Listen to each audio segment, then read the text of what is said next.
Hello, everyone. It is that time of the week, right? Everybody's favorite help talk, right? And Phil, where's our logo? Point to our thing. HELPipedia, right? We're that nonprofit focused on youth development. That's it. It's all about heart-centered change makers and the kinds of things that we all do to make a difference in youth development. And as always, I've got my trusted co-host here and co-founder, HELPipedia's own Phil Vetrano.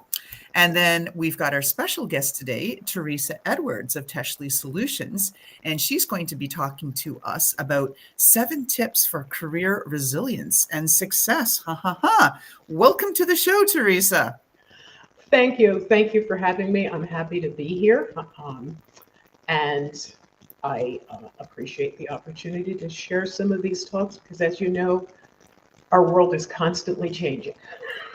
Absolutely. And then true to form, I mean, here, Theresa's here to talk to us about resilience.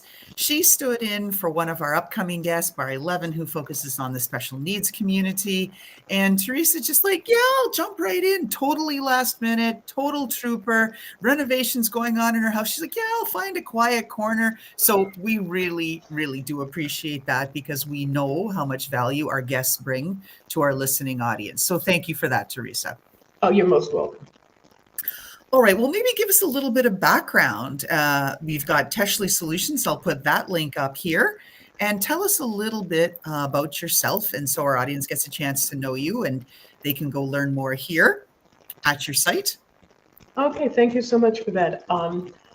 I started this when actually I was ripped from my last regular employment job, which was the coordinator of volunteers and community outreach for my local school district.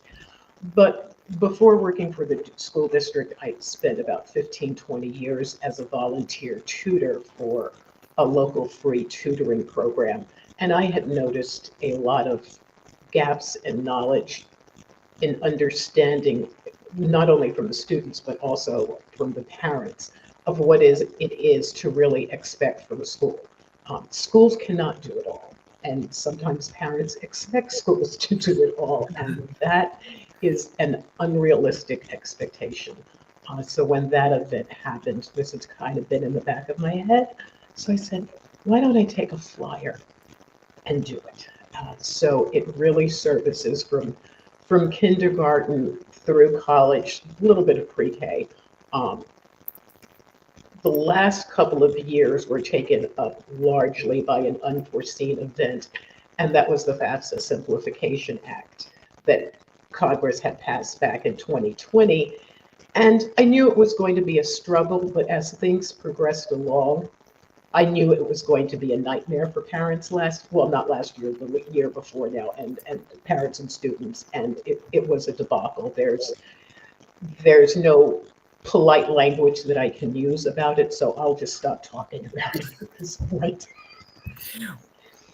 Well, we'll do that. And so just for our audience too, take a look there. You can see the link, Education Unpacked on YouTube. Theresa, we followed you. Please follow back. That's how this works, right? That's how we all grow.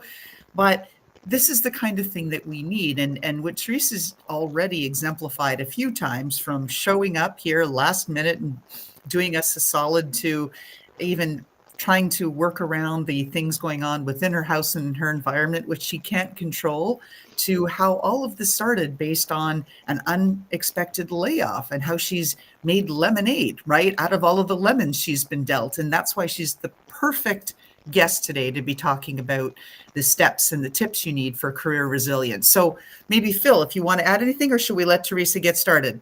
No, I certainly admired Theresa with her observations and understanding the expectations that parents may have and assumptions that they may have that their kids are going to school, which means that they're learning what they need to learn to be prepared for life, school, college, and careers. So thanks for addressing those gaps, Theresa, with the services you provide.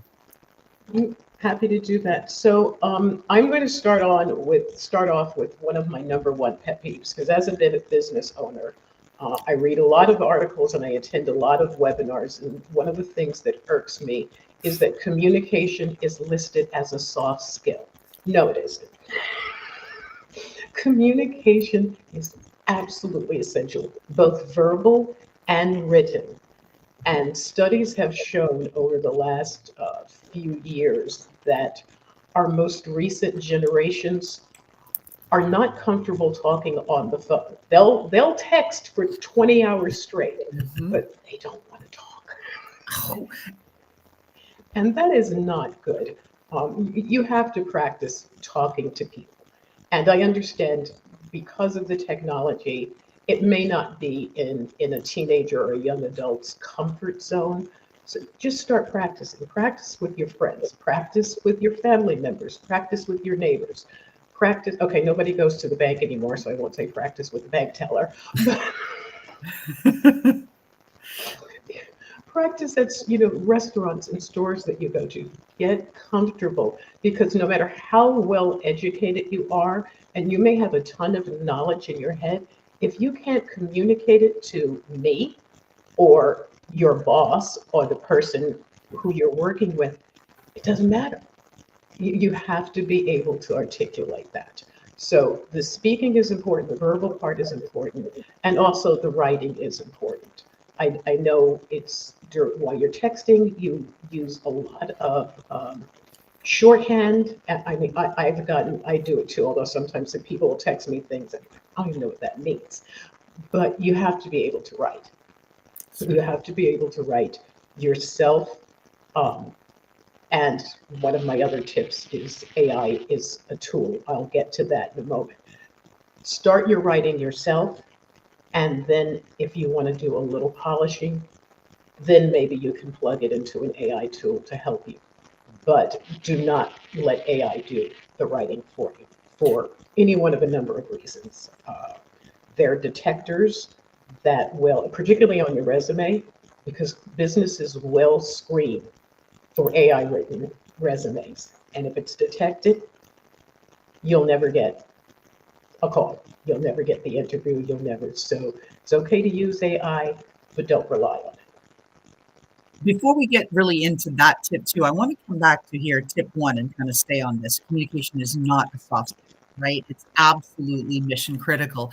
To this end, Phil and I were just talking about an internship that we're going to be offering through HELPipedia, and that's where we want young interns to not only do the research online and the this and that and the forms and count, but we want them to call our providers that we're listing in our directory to verify that that doctor, that dentist, whomever takes whatever insurance that it is, and that that provider does service folks that are part of the special needs community. And that takes a phone call. You can't just AIify it. You can't just Google it. You're going to have to call, because we know calling is a critical skill. And so we want to enforce that.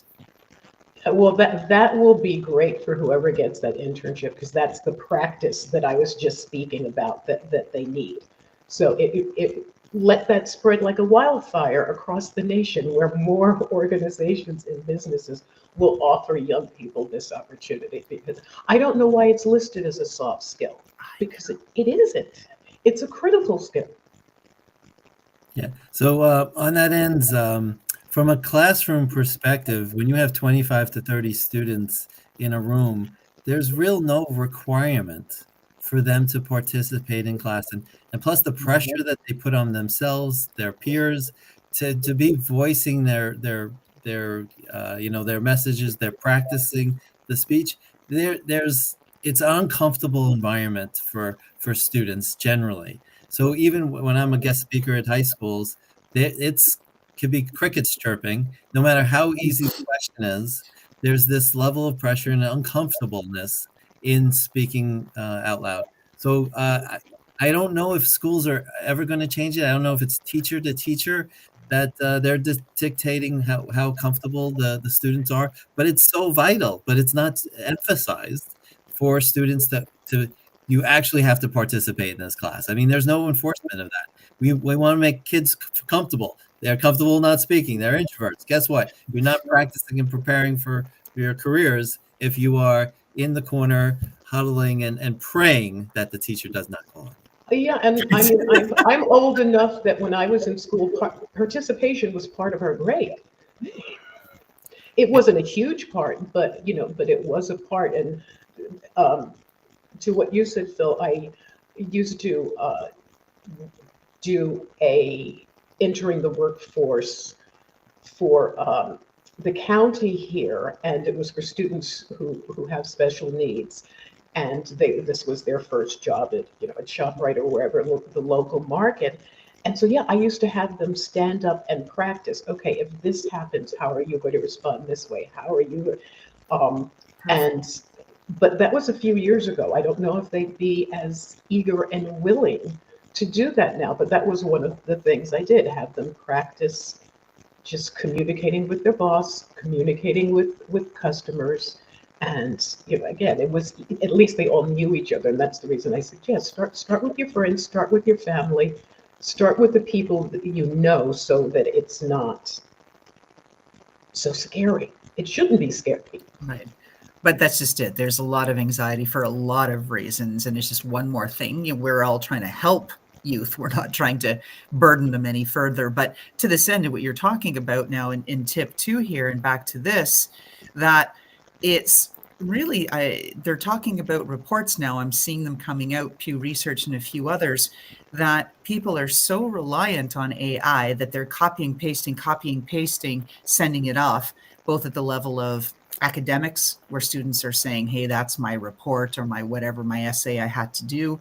People are doing it. They're publishing, self-publishing their books that are all completely AI-ified. And then there's also the population of folks that are in the workforce that are just copy paste, here's a report, copy paste. And it's full of inaccuracies because there's all these ghosts and legacies and things that the AI doesn't know exactly what's happening in your company. But it's also where the people aren't learning. Then there's a conversation after and saying, oh, Loralyn, you posted blah, blah, blah and shared that. And I'm like, what did I? Because I never even read the AI. Yeah, no, it is a definite problem, and I'm not going to name the software, but it's one that quite a few people know and use. And I, about 2 years ago, was writing a blog post about starting a free tutoring program similar to the one that I volunteer at, because again, not everybody can afford Kumon or something like that. So to give people an idea of how they could start this. And one of my not suggestions, it urged people that no matter what, for the safety and integrity of everybody involved and the program, never leave a single student and a single tutor alone in a room together. And this writing software suggestion was to change never to always. Talk about not understanding context. Wow. Yeah, that's a messed up policy, right? Always leave them alone together. Let them do what they do, right? I mean, come on now. Oh my I goodness. looked at that and said, do you have a bunch of attorneys in your family?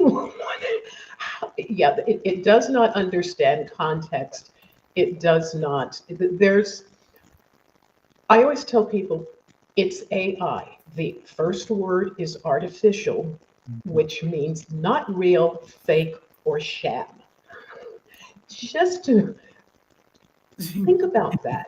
And again, you have people who are full of flaws, and some who try their best, but they're still flawed. And then there are those that have nefarious motives, which is a whole nother thing. Sure. And then you couple that with the very well documented hallucinations that AI goes through. So you cannot, just like with anything else, you check and you double check. Mm-hmm. I said to people, you wouldn't trust a human being who hallucinates all the time. Why would you trust? Bingo. So yeah, I mean, like I said, I do use it, but I am not one of those people who has jumped all in. I will only use it.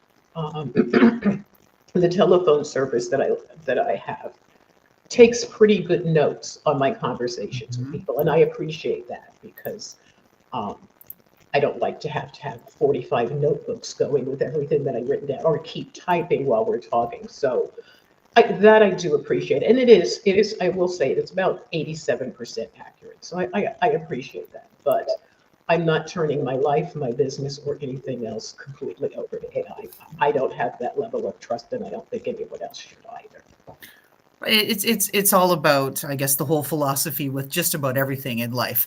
A little bit of butter, probably okay. A little bit of wine, likewise, right? A little bit of AI, probably okay, right? But wholly dependent on a diet exclusively of, whatever that AI is feeding everything you're writing, maybe be a little suspicious. Yeah, and then there's also the issue, AI is great as long as you're connected, but what happens when the power goes out, but you still have to have something ready when the power comes back in to send someone? Well, you could be writing longhand. You could be there's so many other options to become completely dependent on technology. It is just not a good thing. I love technology. I use it, but I still do things sometimes the old-fashioned way, and it works just fine. Right. Old school's never bad. Like I do, I write my little Post-it notes. I've got all my, I've got my electronic project organizers and this and that. I've got all the methods. I've got like my whiteboard. I mean, I've got like just about everything there is, but I still like my white papers and just crossing off. Yeah. So it works for me, whatever. But onward we go. So we've got tip 1, communication is not a soft skill. It's an absolute essential. Tip 2, AI is a good tool to use, but it's not, the be all and, and everything, right? Tip Right. 3, let's move along. This kind of goes back to point 1, the importance of networking early. And because you never know who you meet when you're 16 or 17 years old. If you impress them, they say, hey, you know what? When you get out of college or you finish trade school, whatever you say, come talk to me. Mm-hmm. Making connections, it's not just for adults. It's not just for the old farts. It is for you as well. And again, this helps you with those communication skills. And so if you're in a business, if there's something that intrigues you, ask questions. How did you set that up? How does that work? I mean, even if you have to, for those that are driving, if you have to take your car to the mechanic, ask them how things have changed, because now there's something. I mean, everything used to be manual with mechanics. Now they do a lot of computer diagnostics. Show a little curiosity, get accustomed to that. But people on your parents' jobs, your aunts, your uncles, your cousins that are in different varied industry, ask them questions, find out, and then maybe say, well, who runs that? If there's something that intrigues you, well, who's in charge of that? Could you put me in touch with that person? Particularly if it's a field you're thinking of going into. Oh yeah. Then start early. There are, I know my daughter did it. There is, it's a national organization. It's called the ACE Mentor Program, and that takes teenagers who are interested in architecture, construction, or engineering, and they work as teams, and they're overseen by working professionals, architects, constructions, and engineers. And there are other programs like that in other fields, business and banking and things like that. Check your local area to see what's available. There are a lot of programs for young people where they can dabble in what they think they're interested in. And then sometimes that dabbling makes them think, yeah, it looked good on paper, or it looked good on the computer screen, but I don't think I want to do this for 20 or 30 years. It's a big time saver and a money saver, because why go to college for 4 years for something that you're ultimately, or you may decide halfway through it's not for you, but why not learn it ahead of time? So, all of this, networking, like I said, nobody goes into the bank anymore, so I don't, I actually did last week. But wherever you have an opportunity, if you go out for a family dinner, if the owner or the manager is there, ask them, how does this work? How do you, you've got this POS system here. How did you decide on that? Because people don't think about how many decisions there are in running and operating a business. And it maybe you don't want to be in the restaurant business, but maybe you want to be a supplier of something that the restaurant uses. Talking and networking and getting, yeah, you can find out these things. Curiosity, they say curiosity killed the cat, but not knowing is also not good. Not knowing things. So knowledge is always a good thing.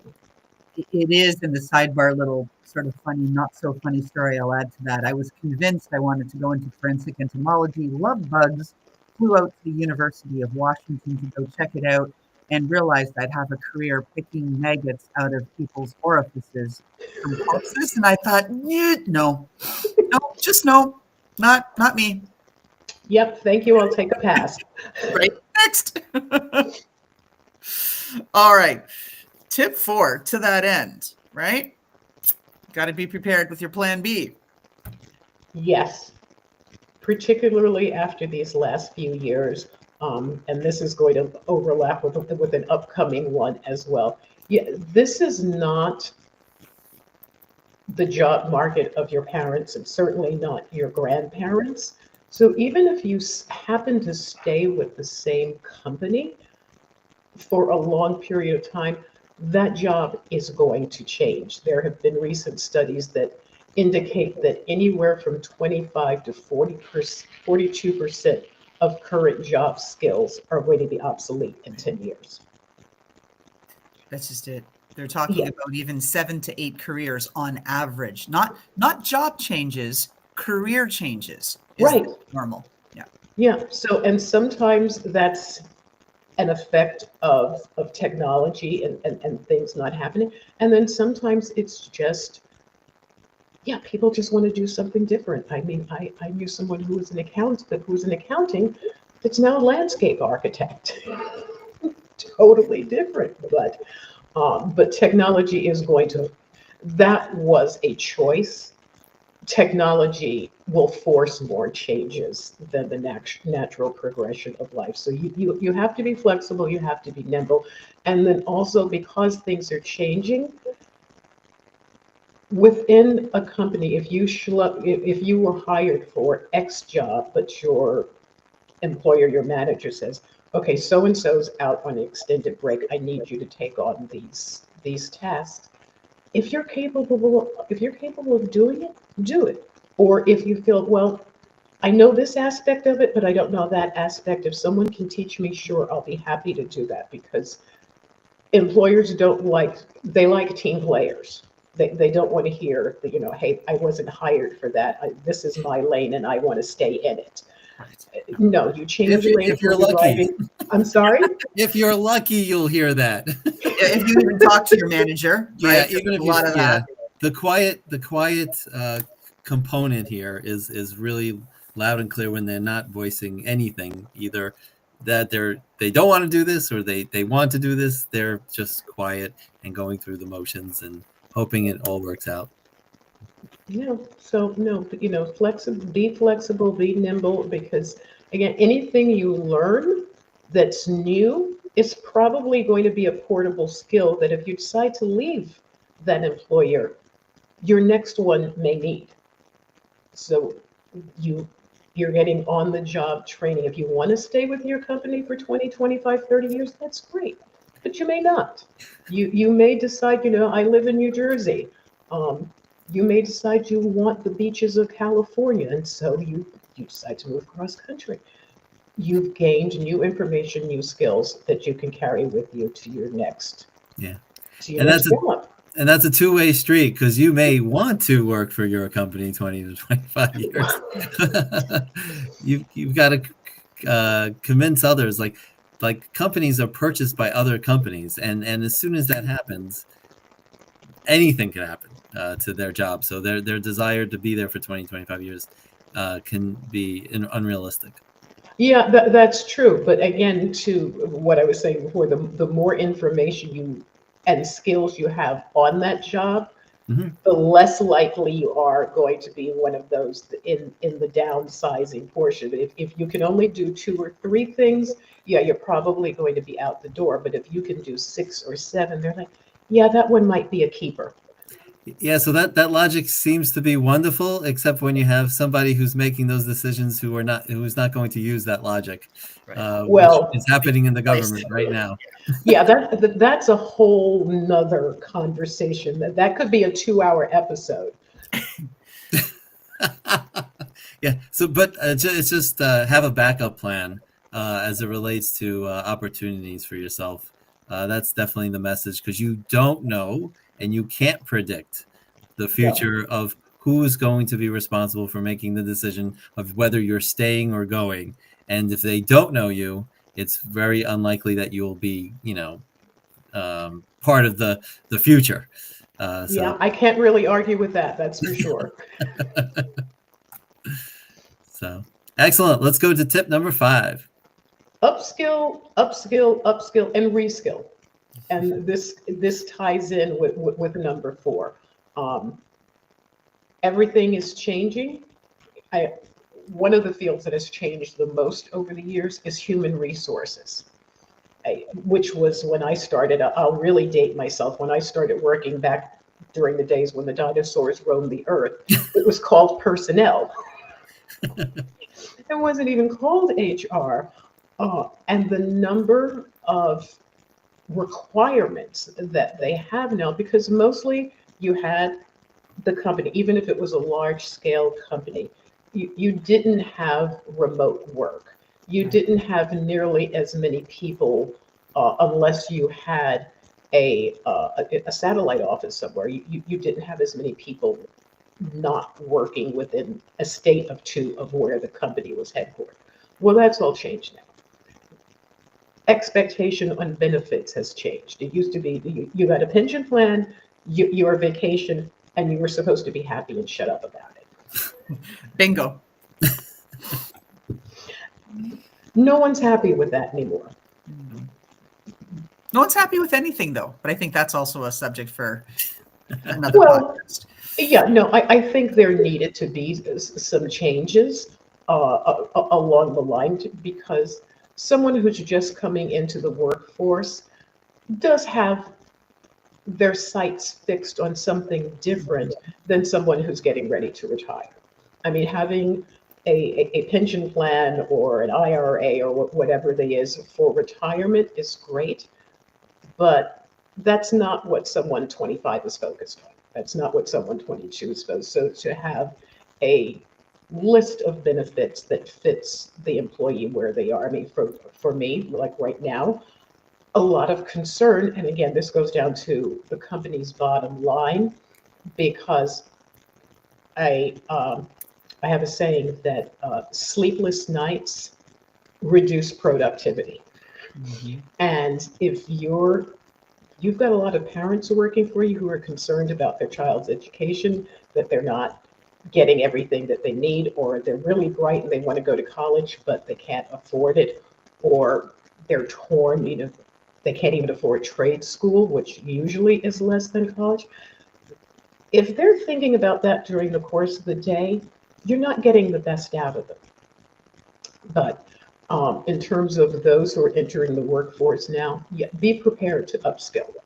Just be prepared to upskill. Hopefully you will work for a company that will help you do that and pay for some of the classes or the education that you need. Human resources, there, some organizations, HRCI, which is how I learned a lot of this stuff. They give a lot of free webinars where people in HR can earn their recertification credits, a lot of recertification credits without having to go out of pocket for them. So there are those things. I have a friend who's a teacher that is, she is actually earning continuing education credits and getting paid by some organization here in New Jersey. So there are a lot of opportunities. And then there's a lot of things online that are available. You can search all sorts of courses, and many of them are free or very low cost. But if you want to continue to be marketable to employers, you have to reskill and upskill. Oh, completely. And that's just never going to change. Nope. And it happens rapidly. So be prepared for that.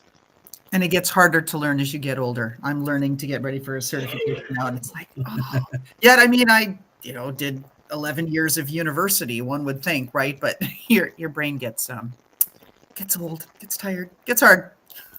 You run out of RAM, is what I find. Yes. The little hamsters, they're like slower. They're like, not today. Yeah. I said I just need to buy one more chip that I can insert. But it doesn't work that way, sadly. No, if only.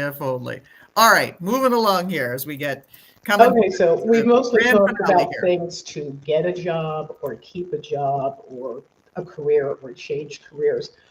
Before you enter the workforce, it's really important for you to know your rights. Most companies are fair, upstanding organizations. Not all are. And that is why it's important. So you hear talk about the federal minimum wage, which I'm not even going to mention because I think it's criminal. But a lot of states have much higher minimum wages. And this goes back to what I was talking about HR, about how complicated it is. While some states have their own minimum wage, some municipalities within those states may have an even higher minimum wage than the state minimum wage.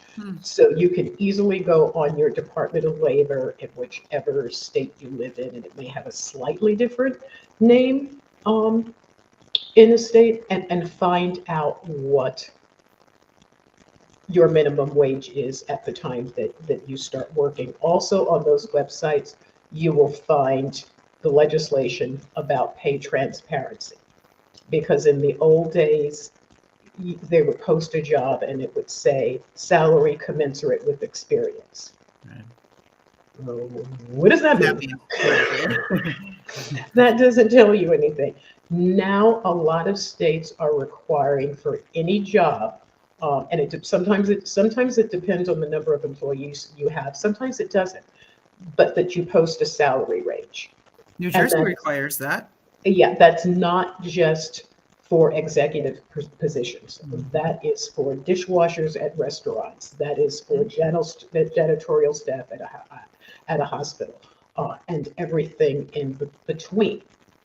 And there's a reason for that, because it makes sense. And within that, one of the things that is not allowed within that, it is okay for a prospective employer to ask you what salary you would like to make. That's perfectly fine. They are not supposed to ask you what was the last salary you received. Although they sound similar, they're two distinctly different things. Absolutely. It's so important to know that, right? And so I think that's a great tip for folks, a bonus tip, we'll call it. And we've lost your camera. So oh dear. What's happened? Yeah, I'm still here. Well, we hear you. Well, let's move along and see if your camera comes back. We've got tip 7 here now.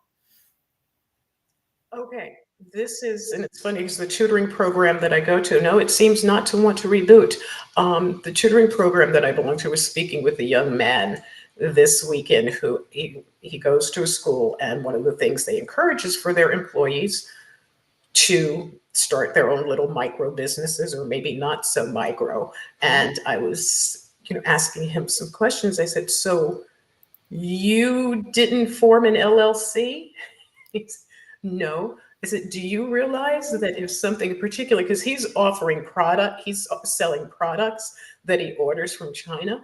I said, do you realize if something goes wrong, you will get sued yourself? I said, It costs almost nothing to form an LLC. You get an LLC, you get business insurance, which for a sole proprietor is relatively inexpensive and protects you from suit. That's right. That insurance is essential. Yeah, it is. It is absolutely essential, and I was a little bit shocked because the school that he goes to is one of those highly touted schools in the state, and it's well, why are they encouraging them to start businesses and they're not encouraging them to protect themselves? That, well, As that's it, just it, right? It's the gaps in knowledge. This is what happens, and this is why podcasts and guests like yourself are so essential to say, hey, this is what I'm observing. This is how we need to undo it. Support for this camera to see if it will. I don't know. Or, I know it's not, but at least it was right at the end of our show, so not so bad. You know, maybe we'll no, go it's out here not. with a It's blank screen, but yeah. So that is it. It is simple to get an EIN from the IRS, which be is the business equivalent of a social security number. You get that. You apply to your state to get your number from them. You file with your state. And it's usually $50 to $100 to do it. Uh, you get set up, and then you can get your business insurance and protect your personal assets. They can go after the business, but they can't go after you. So that is a really critical thing to do.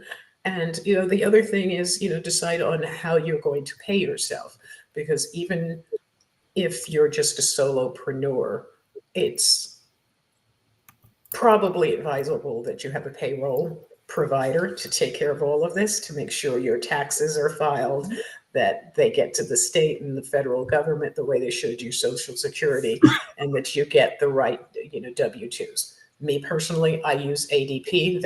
I love them, and I think they're awesome for small businesses.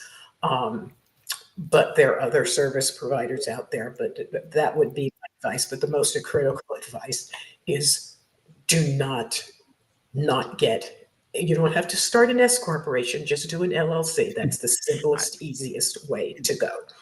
exactly. As someone who started a C Corp, like regrettably so, but that's time for another story. So with the blank screen here, Teresa, I'd like us to wrap up. I'm so glad that that you were here. You were a trooper, kind of came in last minute to replace a mutual friend who's not feeling well today with the plague that everyone is suffering from right now, that's spreading like wildfire. And we're sorry your camera checked out here in the last couple of minutes, but thank you for all the insights you gave us today on the 7 tips for career resilience and success. Thank you, Teresa. Thank you for having me. It was a lot of fun, and I look forward to some of your future broadcasts, because I see we have similar thought patterns. I saw you did 7 tips to make math less miserable for your kids, and I have a blog post about 10 ways to overcome math anxiety. So yeah, our thinking is so in sync. Perfect. So with that, just because folks aren't getting the full visual experience here, we're going to wrap up and just stay on for another moment here, Teresa, as we end the show. Thank you, everyone, for all your support of HELPipedia, where we are the heart-centered change makers focused on youth development. And thank you for dialing into our show. We're always looking for guests, so